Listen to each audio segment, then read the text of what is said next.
सिद्धाणं नमो आयर्याणं नमो उवच्छायाणं नमो लोये सौवसाहूणं नमः श्रीवर्धमानाय निर्धूतकलिलात्मने सालोकानां त्रिलोकानां यद्विद्यादर्पणायते। मांगलिक ग्रंथ है, श्री रत्नकरण जी शाहुकाचार्य है।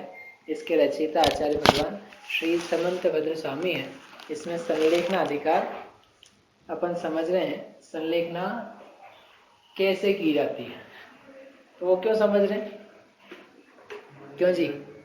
संलेखना अभी तो अपना कोई ऐसा अवसर नहीं दिख रहा है किसी का भी। नहीं, ऐसा अवसर हाँ, ये समझ में आ जाए अपने को कि संलेखना का अवसर जब आए तो कोई कह के नहीं आएगा। आप कह सकते हो तो उपसर्ग कदाचित हो जाए, उपसर्ग ही नहीं होता है, रोग भी आ जाता है। युवा अवस्था ही हो तो ही कुछ रोग आ जाए ऐसा जिससे मरण होने वाला निकट जाने, तो व्यक्ति त्राही त्राही मचाने लगता है अंतरंग में, बाहर मचे चाहे नहीं मचे। तो ये जिनवाणी है जिससे हम अपन समझ रहे हैं कि वो तो वस्तु का स्वरूप ही है। ये देह का छूटना ये स्वाभाविक है, ये हमने अनित्य और अक्षण भावना में समझा। अब उसके रूप में अब जब छूट रही है तो कैसे छोड़ी जाए अच्छे से। पता है घर से निकलना ही है, कैसे अच्छे से निकला जाए जिससे अपन अपना सामान जो घर में रखा है उसको बराबर तरीके से ले जाए। ये नगर निगम वाले ना इंदौर में खूब तोड़फोड़ मचा रहे। तो पहले आकर के आपको अल्टीमेटम देते आए थे कि इतना आपका एक्स्ट्रा है तो आप इसको तोड़ो। तो आप यदि बुद्धिमान हो तो आप क्या करोगे, अपनी रीति से बराबर से तोड़ लोगे। और यदि आप नहीं तोड़ोगे तो तोड़ के तो जाएंगे वो अब आपके पास रहना नहीं उतना एरिया, तो वो करके जाएंगे तो क्या होगा, वो ज्यादा टूट फूट हो जाएगी, नुकसान ज्यादा हो जाएगा और रोना तुमको पड़ेगा ही। तो भला ये है कि समझ जाओ कि ये छूटने लायक चीज है, तो अपन इसको कैसे छोड़ें ताकि अपने को लाभ रहे, नुकसान नहीं हो। ऐसे यहाँ पर देह कैसे अपन छोड़ें स्वयं, कि अपने आत्मा में रखे हुए जो गुण अपन ने प्राप्त किए जीवन में वो अपने साथ बने रहे, तो उसकी विधि है संलेखना। तो ये देखा था अपन ने, जब संलेखना करने वाला व्यक्ति तैयार होता है तो मानसिक रूप से तैयार हुआ, ये सबसे बड़ी तैयारी है। मानसिक रूप में दिमाग में बैठ जाना और स्वीकार लेना, अब मेरा समय देह को छोड़ने का वास्तव में आ गया। ये सबसे बड़ी स्टेप है, क्योंकि तैयार कौन होता है मरने के लिए? मरने की स्थितियां दिखने पर भी व्यक्ति मानने को तैयार नहीं होता, और इसलिए कुछ ना कुछ डॉक्टर कहे कि ये विपरीत इलाज भी करना पड़ेगा, वो भी खाना पड़ेगा जो तुमने आज तक नहीं खाया है। तो इसको लगता है अच्छा बच सकते हैं अपन, तो बच जाएं, क्या जाता है। बाद में क्या करेंगे, प्रायश्चित ले लेंगे, क्या फर्क पड़ेगा। तो आचार्य कहते हैं कि तुमने अपना धर्म जो जीवन चलाया वो धर्म के लिए चलाया था, उस धर्म के लिए ही तो मरा भी जाता है। तो उस धर्म के लिए नहीं, कोई जैन धर्म के लिए नहीं, अपनी आत्मा की ज्ञान दर्शन रूप धर्म के लिए, आत्मा की शुद्धोपयोग या रत्नत्रय सम्यक दर्शन ज्ञान चारित्र, इन धर्मों के लिए। तो यदि ये तुम्हारे धर्म नष्ट हो रहे हैं तो तुम 1 साल जी करके 10 साल जी करके इस देह में निकाल के कैसे रक्षा करोगे? कौन सा प्रायश्चित तुम्हारे उस अधर्म रूपी परिणाम को साफ कर देगा? जो पूंजी इकट्ठी करी थी उसको कैसे आप निकाल पाओगे, कैसे वापस अर्जित कर पाओगे? इसलिए वो प्रायश्चित ले लेंगे हम पाप करके। ये पाप करने का कोई तरीका थोड़ी ना है। प्रायश्चित is not licence to do anything. व्यक्ति क्या सोचता है जनरली, हम बाद में प्रायश्चित ले लेंगे। गलत जानता है और जान करके उसको करता है, और ये सोच करके कि हम प्रायश्चित लें। उन चीजों के लिए लेना चाहिए जो आपको पता नहीं है, जिसको आप त्याग नहीं कर सकते, उसका प्रायश्चित होता है। तुम तो जानबूझ के कर रहे हो यार, और ये तो कोई आवश्यक भी नहीं है। और तुम सोचो कि हम करेंगे ऐसा, बाद में भोग लेंगे, भोग लोगे, ये सोचना बचपने भरा है। वो प्रायश्चित ले लेंगे, ये सोचना अभिमान भरा है, मायाचार है। और हम भोग लेंगे फल जो भी आएगा, हमको ही तो भोगना है। ये तुम्हारा बचपना भरा कथन है, तुमको पता ही नहीं कि फल आने के वाला है। जब आएगा ना तो फिर रोओगे। तो इसलिए मानसिक रूप से तैयार हो गया, ये सबसे बड़ी तैयारी है। और ऐसी तैयारी से अपन हमेशा तैयार रहें, ये अशरण भावना बताती है। मणि मंत्र तंत्र बहु होई, मरते न बचावे कोई। यानी जब कोई मणि मंत्र तंत्र हो, डॉक्टर हो, औषधि हो, पुलिस वाला हो, मंत्री संतरी पहचान का हो, यदि मरण का समय है तो उसको कोई भी नहीं बचा सकता है। ये जगत का, संसार का अकाट्य नियम है, चारों ही गतियों का। नरक गति हो चाहे तिरंच गति हो, मनुष्य देव, हर गति में मरते न बचावे कोई। चाहे कोई देवी देवता आ जाए रक्षा करने तो नहीं बचा पाएंगे, भगवान आ जाए बचाने तो नहीं बचा पाएंगे। भगवान सांप सापिन को तो बचा नहीं पाए, जीवनधर कुमार कुत्ते को नहीं बचा पाए, प्रयास किया उन्होंने बच जाए, नहीं, आयु पूरी हुई, खत्म हुआ। यानी ये तो होना ही है। इसलिए मानसिक रूप से एक दिन की तो बात नहीं है, ये अभी से की बात है कि अशरण भावना समझ करके हम समझ जाए कि ऐसा अवसर आता है। फिर क्या करें, क्या क्या करने के लिए कहा था? स्नेहम वेरम संगम परिग्रहम च अपहाय। इनको छोड़ करके सब जीवों से स्नेह को, बेर को, संग जो चेतन अचेतन परिग्रह है, संग चेतन लोग हैं अपने घर परिवार के उनको, और जो अचेतन परिग्रह घर रुपया पैसा मकान जेवर वगैरह हैं, इनका त्याग करके शुद्ध मन वाला होकर के क्या करे, जो अपने आसपास के घर के कुटुंब के लोग हैं उनसे क्षमा अपने को कराए और दूसरों को उनको क्षमा करे, ये काम करे। कल अपन ने बात कर ली थी इस बारे में, क्षमा करवाने के बारे में। अब स्वयं भी क्या करे, उनको क्षमा करे। क्षमा करवाने से ज्यादा क्षमा करने में मेहनत है अब। क्यों? क्योंकि अब एक एक व्यक्ति जितने दिख रहे हैं, हमें इन सबके दोष याद हैं, हमको ज्ञान है, पर अपने को यही पता है गलती मेरी नहीं थी, गलती तो इसकी थी। फिर भी अब क्या है, उसने तो क्षमा मांगी नहीं, वो मांग भी नहीं रहा है, अब तुम क्षमा करो उसको, उस व्यक्ति को क्षमा करो जो आपसे क्षमा नहीं मांग रहा है। कितना सरल है कि कठिन है। ये बात कह रहे हो कि वो व्यक्ति आपसे नहीं मांग रहा है क्षमा, क्षमा कर दो उसे। अब क्षमेत लिखा है ना, क्षमा करो। बोलो आपके जितने टीचर्स वगैरह हो गए जिंदगी भर के, उन सबको क्षमा करोगे? जिन्होंने ठीक से नहीं पढ़ाया, जिन्होंने अपने साथ दुर्व्यवहार किया, किसी ने डंडा मारा, किसी ने पिटाई करी। आप लोगों की तो नहीं हुई कोई पिटाई? आजकल नहीं होती। वो सब तुमको क्या है आपको बताता हूँ। देखो, जैसे जैसे व्यक्ति आगे बढ़ता है ना, तो अभी आपको वो बातें कुछ याद नहीं है, लेकिन जैसे जैसे आप आगे बढ़ते हुए जाते हो जीवन में, युवा अवस्था से वृद्धावस्था की तरफ, तो ये एक साइकोलॉजी है या ह्यूमन नेचर है कि जो जो पुराना सब गुजरा वो सब अब याद आना चालू होता है। एक एक बातें याद आती है। आपका अपने को बचपन याद आएगा, स्कूल में क्या किया वो याद आएगा, किससे क्या बोला था, किससे अपना प्रेम था, किससे झगड़ा था, क्या खाया था, किसने क्या वचन कहे थे, दुर्वचन दुर्व्यवहार, वो सब याद आता है। क्या होता है कि वृद्ध व्यक्ति के पास काम तो कुछ है नहीं, और जो मर रहा है उसके पास तो और कुछ काम नहीं है। तो क्या होती है, चीजें याद आती है, और याद आती है, और जहां जहां अपना लिंक बना हुआ था गुस्से वाला, तो वो अभी तक बना हुआ रहता। और जब अपन ने क्षमा नहीं किया, कोई ऐसा हाथ तो फेरा नहीं क्षमा का कि हम क्षमा कर रहे हैं, हमारा कोई संबंध नहीं है, सभी जीवों को मैंने क्षमा किया है वास्तव में हृदय से, तो वो चीजें आ करके हैरान करती मरते समय। केवल राग ही हैरान नहीं करता है।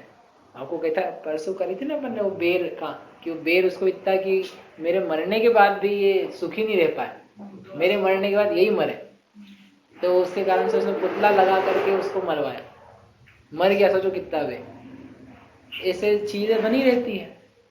कषाय कहाँ कहाँ पड़ी है आपको पता नहीं है। एक 10 दिन का ध्यान शिविर होता है महाराष्ट्र वगैरह में, एक बार बैठना उसमें जीवन में, एक बार जल्दी से जल्दी, तो आपको दिखेगा जब 10 दिन अपने को फ्री मिलते हैं, उसमें कुछ नहीं करना होता, बस बैठना होता है चुपचाप, और वो ध्यान कराएंगे और थोड़ा आप करोगे, तो 10 दिन का एक एक्सपेरिमेंट रहता है। तो आप ये देखोगे अपने पास ही अपने ऊपर कि जब मैं फ्री रहता हूँ तो ये मन क्या क्या नहीं उठा के ले आता है चीज़ें, मेरी स्मृति में क्या क्या बातें नहीं है, आप सोच भी नहीं सकते हो वो चीज़ें आपके अंदर भरी है इस भाव को लेकर के, जो कहीं से कहीं तक नहीं है अभी फ्रंट पे, लेकिन है अवचेतन मन में है, कहीं ना कहीं अनकॉन्शियस माइंड में। और वो जब आती है, जब फ्री हो आप बिल्कुल, तो आना चालू हो जाता है। और जब दिखे कि अपन तो जा ही रहे हैं तो बहुत कुछ और याद आने लगता है। जैसे उपवास होता है ना, उपवास के दिन क्या क्या याद आता है, वो दुनिया भर की चीजें खाने की याद आती है जो तुमने पिछले 10 सालों में नहीं खाई है, और तुम पक्का निर्णय कर लेते हो आज उपवास के दिन कि कल तो मैं खा ही लूंगा। वो बिस्किट नहीं खाया था, वो आइसक्रीम नहीं खाई थी, और वो पार्लर में नहीं खाया था, ये वो कल सबसे पहले ये खाऊंगा। जबकि अगले दिन आप वो अगले 10 साल तक वापस नहीं खाने वाले, आप भूल जाओगे उसको, लेकिन वो दिन भर वो उसी का चिंतन चलता है, वो निकल निकल के चीज आती है। एक दिन में ये हालत हो जाती है, तो यदि वो कषाय बनी हुई है तो वो जिंदगी भर की बेर कितने सारे याद आएंगे। इसलिए वो कह रहे हैं तुम्हारा मरण व्यर्थ नहीं जाए, बेकार नहीं जाए, इसलिए क्या करो, क्या करो, क्षमयेत, क्षमा करो, सबको क्षमा, क्षमा मांगो और क्षमा करो। इसमें से पढ़ते हैं, जो अपना धन, अपन ने किसी का धन धरती दाब ली हो, अन्याय किया हो किसी के साथ, तो उनको दे राजी करे। अपन ने किसी का धन रुपया पैसा कदाचित ले लिया अन्याय में, व्यापार धंधा करते हुए कषाय में आकर के अभिमान से ईर्ष्या से, तो कह अब तो तुम उसको वापस दे दो उसका धन, उस बेर के साथ उस कषाय के साथ नहीं जाओ, उसको दे करके राजी करो, राजी करो ना, उसको प्रसन्न करो, उसका रुपया पैसा धन धरती जायदाद जो ली हो लौटा दो, उसको बोलो कि ये अब आपकी थी, हमने गलती से भूल से कषाय से ग्रहण करी, मैं दुष्ट था, आप बड़े सज्जन थे, आप इसको लो, ग्रहण करके समाप्त करो इसको। जहाँ जहाँ जो जो बातें चल रही लंबी हुई बेर की, उन सबको समाप्त करो। जिनसे तुम्हारा बोलचाल नहीं हो पाया कषाय से, उनसे बोल करके क्षमा कर दो, क्षमा मांग लो, क्षमा कर दो। बेर कभी भी बेर नहीं मिटाता। अंतरंग में पश्चाताप करूं हूं, मैंने आपको बड़ा दुख उपजाया, अब जो अपराध किया तो किसी प्रकार से सुलटेगा नहीं, इसलिए मैं क्या करूं, आप मुझे माफ करो, इत्यादि सरल भावते क्षमा ग्रहण करावे, उससे क्षमा अपने आप को मांगे और इसी प्रकार से अन्य को भी क्षमा करे। और एक शब्द दिया प्रिय वचने, प्रिय वचनों से। ऐसा नहीं देखो भैया हम तो तुमको क्षमा कर रहे हैं, तुमको क्षमा करनी हो तो करो, ये तुम तुम्हारी जानो, फिर तुम ही नरक निगोर में पटक जाओगे। ये कोई अच्छे वचन नहीं, क्षमा मांगी जाती है ऐसी। एक पुरुष, एक वृद्ध व्यक्ति ने एक महिला को समझाया, वो बड़े लड़ झगड़ के आई घर से, तो उसको समझाया कि भाई ऐसे नहीं करते, अपने बड़े हैं, तुम्हारे दादा ससुर हैं, दादाजी हैं, चाचा जी हैं, ये बड़े बड़े लोग हैं, इनसे आप, उन्होंने गलती करी मान लेते, लेकिन फिर भी क्षमा किसको मांगनी चाहिए, आपको मांगनी चाहिए, आप मांग लो, कोई इसमें अपना नुकसान नहीं है। तो उसको थोड़ा समझ में आया, सही बात है। तो वो घर गई, घर जाके अपनी जो बेटी थी उस बेटी को उसने बोला जा दादाजी को बुला ला। बोले क्यों बुला लाऊं, क्या बात है। बोले दादाजी को बोलना कि मम्मी को क्षमा मांगनी है आपसे, इसलिए बुलाया। क्यों ऐसे क्षमा मांगी जाती है कि जब दादाजी को बुला ला तो हम क्या मांग ले उनसे कि देखो क्षमा ही मांगनी है, यदि ये प्रिय वचन नहीं, तुम जाओ ना उनके पास, ये कषाय नहीं जाने देती। जिससे आपका झगड़ा हुआ उससे एक बार बोल के तो देखो, आपकी कषाय आपको कितना पीछे करेगी। नहीं मैं नहीं बोलूंगा, मेरी कोई गलती, अपन नहीं बोलने के लिए 10 रीजन अपने दिमाग में लेके आएंगे, लेकिन हम जा नहीं पाएंगे। ये कषाय का फल, कषाय का रूप। दुखी कर रही है अपने आप को, कस रही, हम दुखी हो रहे हैं उसके कारण से, बिना काम के कषाय कर करके। ये तो क्रोध की बात है, ऐसे मान में की बात है, मान के कारण से बोलते नहीं किसी से।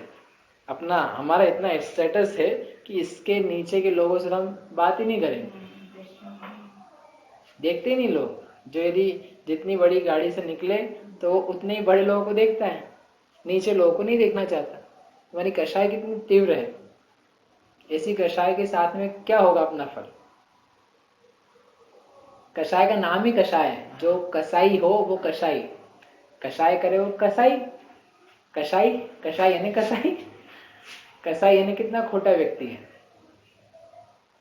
कोई भी कषाय है, क्रोध हो, मान हो, माया हो, लोभ हो, ये अपने लिए कैसी है, अपन दूसरों को नहीं देखते रहे, हाँ वो बहुत बुरी कर रहे हैं, ये जब जब भी ऐसी बातें आती है ना कषाय संबंधी, तो व्यक्ति अपने आप को नहीं देखता है, किसको देखता है, हाँ चाचा जी ऐसे हैं, फूफा जी ऐसे हैं, पड़ोसी ऐसा है, काका जी ऐसे हैं, उनमें उतना गुस्सा है, वो उससे इतने दिन से नहीं बोले, वो हमसे इतने दिन से नहीं बोला।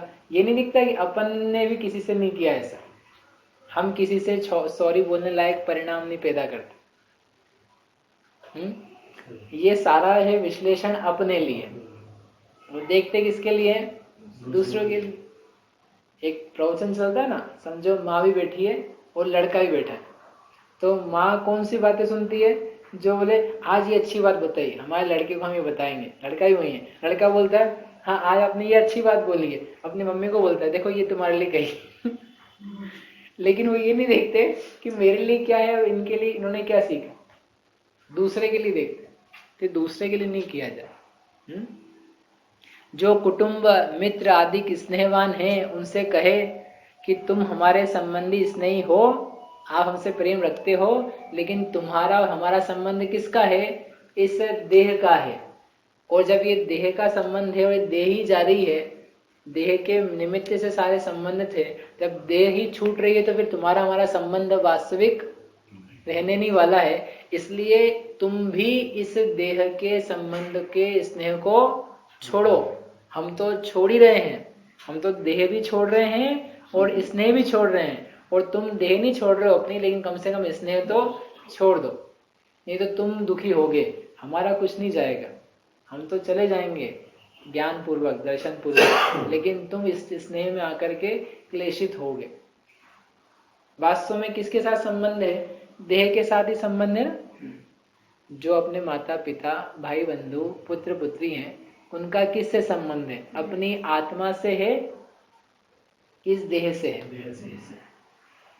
और जब देह से संबंध है तो जो मूल बात हट रही है, तो बाकी संबंध कैसे रहेंगे। जैसे उदाहरण के लिए एक स्त्री है, उस स्त्री का विवाह हुआ, तो एक पति इस पुरुष से विवाह हुआ, और विवाह होकर के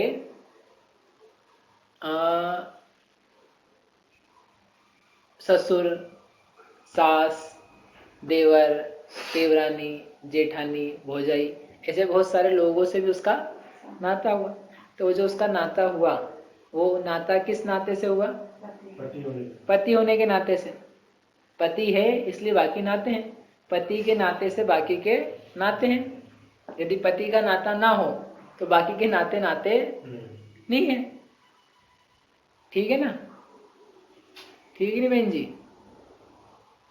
अब समझो किसी का पति से ही संबंध छूट जाए तो उसके सास ससुर रहेंगे कि नहीं। अब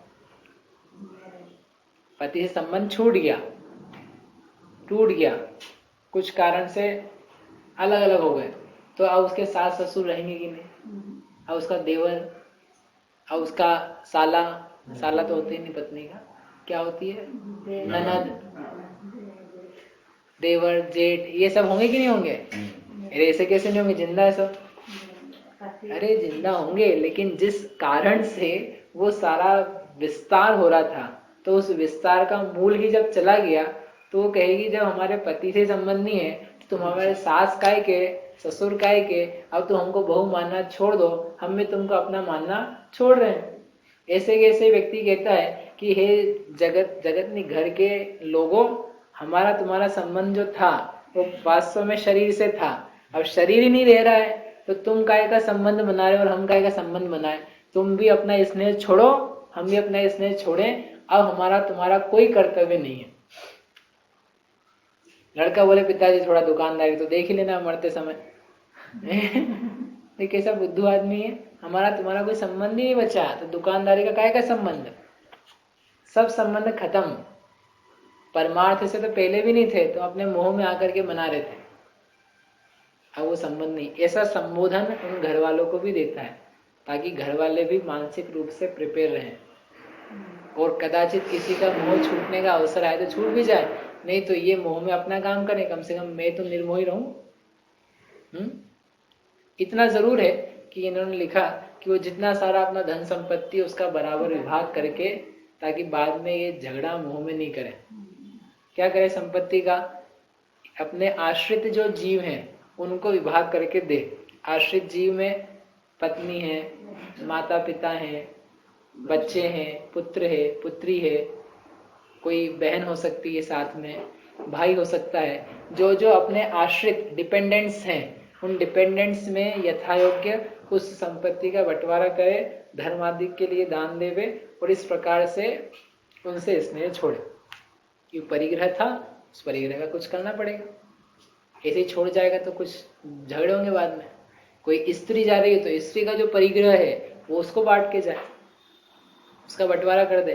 बंटवारे का अवसर नहीं हो तो अलग बात है। उपसर्ग में कोई मर रहा है तो वो तो गई सब बात ही, क्षमा करना और क्षमा मांगना, वो सब बातें तो रही जाती है। वो तो बस अंतरंग में ही हो जाए। अब मेरा इस जगत में किसी भी जीव से बैर नहीं है, मैं सभी जीवों को क्षमा करता हूँ, सभी जीव मुझे क्षमा करें, इस प्रकार की भावनाओं स्वयं ही धारण कर ले। खामेमि सर्व जीवाणम सर्वे जीवा खमंतु में मिट्टी में सर्व भूदेषु बेरो न वही मध्य कोप जीवे। मेरी सभी जीवों में मित्रता है, मैं सभी को क्षमा करता हूँ, सभी जीव मुझे क्षमा करें। अपन सामायिक पाठ में पढ़ते हैं, आप जगत के जीव जिते तिन सबके नायक, अरज करूं मैं सुनो दोष मेटो दुखदायक। हे जिनेन्द्र भगवान, तीन जगत के स्वामी, जितने जगत के जीव हैं उनके एकमात्र आप ही स्वामी हो। तो अब मैं सबके पास जाके बोलने के लिए समर्थ नहीं हो पा रहा हूँ, तो आप स्वामी हो, आपके समक्ष ही मैं अपनी अर्जी लगा रहा हूँ कि मेरे दोष हुए हैं, मैं उनको स्वीकार करता हूँ और उन सारे दोषों के लिए क्षमा मांगता हूँ, खेद व्यक्त करता हूँ, प्रायश्चित मांगता हूँ। ऐसा जानना। इस प्रकार से ये समाधि मरण का इतना अभी स्टार्ट किया। ऐसा क्षमा करके करा करके आगे बढ़े। क्या करना अब आगे? अब आगे बताते हैं आचार्य क्या करना। इतना अबोला मत रखना किसी से, जिसके कारण से ये अंत समय में ये करना मुश्किल हो जाए। छोटी छोटी बातों में आकर के कषाय तेज मत फैलाना। ये ऐसा कभी मत सोचना है कि हम इससे कहीं बात करेंगे ही नहीं, हम इसका मुंह देखेंगे ही नहीं। ऐसा एक भी जीव के लिए एक भी समय विकल्प मत करना। कोई कितना ही विरोधी हो, कोई कितना ही अपने से बैर रखता हो, तब भी हमारा किसी के प्रति बैर ना बने, ऐसे निर्मल भाव हमेशा धारण करने योग्य है। तुम्हारा मंदिर तक कोई तोड़ता हो, उसके प्रति भी तुम्हें बैर नहीं आना चाहिए। क्या करता हो? मंदिर, हम तो धर्म की क्षेत्र की बात करें, घर तोड़ता हो तो बात ही क्या है। करें मंदिर भी तोड़ता हो तो भी उस मंदिर तोड़ने वाले के प्रति तुम्हारा बैर नहीं होना चाहिए। औरंगजेब के प्रति आपको बैर नहीं आना चाहिए। ऐसे कैसे नहीं आए? अज्ञान में आएगा। अरे वही औरंगजेब कालांतर में पर्याय बदल करके कुछ धर्म आदि को प्राप्त कर ले, वो निर्ग्रंथ मुनि बन जाए, तो तुम तो बेर बना के पाप बांध रहे हो, और वो भैया जी तो कहां से कहां पहुंच रहे हैं। एक व्यक्ति था, उसको एक मुनिराज से उनसे खूब बेर, मतलब बेर का परिणाम गृहस्थ अवस्था का, तो वो मुनि बन गए। तो 2-3 भव चलते रहे उनके। एक जो सेकेंड लास्ट भव था, तो मुनिराज थे और आरिका थी। तो उस व्यक्ति को इतना क्रोध उबला कि वो मुनिराज और आरिका को जिंदा जला दिया, जिंदा ही जला दिया उसने। इतना उसको गुस्सा आया, दोनों मर गए। मुनिराज भी चल बसे, समाधि मरण किया, आरिका ही माता जी मर गई। मर करके दोनों स्वर्ग पहुंचे। फिर वो जो व्यक्ति था उसका नाम था भीम। तो वो भीम नाम का व्यक्ति, उसको किसी प्रकार से कुछ सद्बोध मिला, अन्य किसी मुनिराज के दर्शन हुए, उसका दिमाग फिरा और उसको ऐसा लगा कि अरे मैंने गलत किया। उसने दीक्षा धारण कर ली। और मुख चल गया। क्या धारण कर ली? दीक्षा। और वो मौन रहता था, कुछ नहीं बोलता। उसको इतना ग्लानि लगती थी, प्रायश्चित लगता था कि मैंने कितना गंदा काम किया। मतलब इससे खोटा काम क्या होगा कि मुनिराज को ही जला दिया। जो वो मुनिराज जले थे वो स्वर्ग में गए थे, तो वो स्वर्ग से आए, उन्होंने देखा कि अपन यहाँ कैसे आए, विचार किया, और फिर कालांतर में देखा कि ये व्यक्ति मुनि बन गया जिसने जलाया था। तो उनके पास आए वेश बदल करके और पूछा, महाराज आप कुछ बोलते नहीं हो, आपने इतने दिन से दीक्षा ली है, क्या बात है, आपके मन में क्या चलता है, क्या चिंतन, ऐसे करके। तो कुछ भाव आया उनको, तो उन्होंने बोला कि मैंने जीवन में पाप किया था, उस पाप की ग्लानि से हम बोलने का वो नहीं रहता, कुछ भाव नहीं रहता, क्या बोले, हमने इतना खुद ने बुरा किया, क्या ऐसा बुरा किया। तो उन्होंने उनको बता दिया कि मुनिराज थे, उनको हमने जिंदगी जला दिया, इतना क्रोध हुआ, ऐसा ऐसा। तो बोले वो जीव यदि आज आपके सामने आ जाए तो आप क्या करोगे? बोले मैं उनसे क्षमा मांगूंगा, जो मेरे चित्त पे भार है उसको दूर करूंगा, क्योंकि मैंने वास्तव में बहुत बुरा काम किया है, मैं उससे उन्नत मतलब उससे पार नहीं हो पाता हूँ, बस वही वही मुझे आता है। तो वो दोनों लोग थे जो वो अपने असली रूप में आ गए, बोले हम वही हैं, वही मुनि हैं, यही वो आदिका है, जो हम दोनों देव बन गए। आपने जो किया था वो अब आप भूल जाओ, आप उसका विचार मत रखो, वो तो एक समय की अवस्थाएं थी, वो अवस्थाएं निकल गई, आपका प्रायश्चित पूरा हो गया। आप ऐसा समझ करके आप तो जिस अवस्था में हो वो अवस्था का आप कार्य करो। उन्होंने कोई बदला लेने नहीं आए थे, वो देखने आए थे क्या है क्या स्थिति। उन्होंने देखा कि इनके परिणाम ऐसे, तो उनको स्तुतिकरण, सोचो इन्होंने जलाया इनको, वो कह रहे हैं कि आप भूल जाओ सब बात, आपने हमारा कोई बुरा नहीं किया, हमारी कर्म के उदय ऐसे थे, आप उसमें निमित्त मात्र थे, ऐसा कह करके कहा आप आराम से निश्चल साधना करो। वो मुनिराज अपने गुरु के पास गए, उनको सब निवेदन किया, उन्होंने प्रायश्चित मांगा, प्रायश्चित लिया, खूब साधना करी, और उसी भव में आचार्य कहते मोक्ष चले गए। अब बताओ कोई व्यक्ति सोचेगा उनके बारे में पहले कैसा बुरा कैसा बुरा, इनसे क्या है, उनको कोई देख ले कि इन्होंने जलाया, इनके हम पैर पड़ेंगे, ये इतना दुष्ट व्यक्ति है, मुनि को जलाया खुद ने, खुद मुनि बन गया। सो क्या बोलते, सो चूहे खाए के बिल्ली हज करने चली है। अब बताओ आप उसको नमस्कार कैसे करोगे? वो भगवान बन गया, तुम नमो रिहंताणम सिद्धाणम करोगे, उनको पोसते रहेंगे नमस्कार। अब क्या करोगे? अब कैसे बचाओगे उस नमस्कार को? कहने का अर्थ है कि चीजें बदल जाएगी, हम अच्छे हैं हम बुरे हो सकते हैं, कोई बुरा है वो अच्छा हो सकता है। इसलिए बेर ये जो अबोला है ना, नहीं देखना, फूटी आप नहीं सुहाना, हम तुमसे बात नहीं करेंगे, हमने तुमसे ऐसा बुरा मान लिया कि हम तुमसे कहेंगे नहीं कुछ अब काम, ये सब तुम्हारे असत्य वचन है, मत कहो, बचो इनसे। जीवन बहुत शांतमय बना, लोभ रहित। आकलन की कहानी सुनाई थी रामायण में, तो वो जिनने उनके ऊपर उपसर्ग किया ना, तो कहानी सुनते सुनते जिन्होंने उपसर्ग किया उससे द्वेष बुद्धि आने लगती। जैसे वो तो जहां जहां पुराण पढ़ते हैं ना, तो जहां तो बुरा, रावण ने सीता को उठाया, रावण बुरा है, रावण बुरा है। रावण बुरा नहीं, रावण का काम बुरा है। रावण तभी तुम दो चार मालूम पड़ा, तुम तो संसार में घूमते रहोगे, वो मोक्ष चले जाएंगे, फिर तुम उनको जपते रहोगे। भव में हमारे साथ ऐसा हुआ कि हमको किससे द्वेष करें, हम किससे रखें बुराई का परिणाम, ऐसा करके ये समाधि के लिए तैयार है। अब ये आचार्य कहते हैं कि ये पापों का त्याग करके ये अणुव्रत या महाव्रत आदि को अंगीकार करें। ये अगला श्लोक अपन अगली बार से करेंगे। यहाँ तक कि अपनी हो गई पूरी। क्या क्या करना है? मानसिक स्थिति तैयार करी, और उसके बाद में स्नेह बेर ये अपने मन में छोड़े, परिग्रह को, कुटुंबियों को छोड़ा, और छोड़ करके जब निर्मलता आई तो उसको बाहर में व्यक्त किया, सबसे क्षमा मांगी, क्षमा कराई, ताकि अब मन में कोई शल्य ना रहे। ये कारण क्या है करने का? कि वो मृत्युशैया पे जब रखे हो, पड़े हो, अकेले हो, तो तुम्हारे चिंतन में कोई बात ऐसी नहीं आ जाए जिसके कारण से तुमको शल्य बने, दुख हो, निदान हो, तुम निर्मलता से अपनी आत्मा का चिंतन कर सको, तुम्हें गलती फील ना हो। इसलिए वो गलतियां जो करी थी उसको अभी ही धो लिया हमने, अभी हमने सोच लिया कि हम क्षमा कर रहे हैं, क्षमा मांग रहे हैं।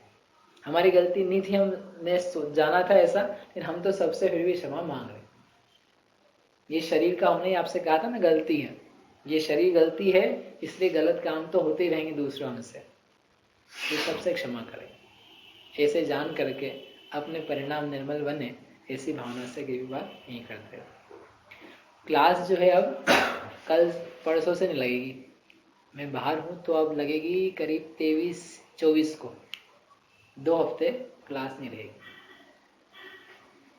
जावाणी के ज्ञान ते सूझे लोकालो, सोवाणी मस्तक नमो सदा दे तो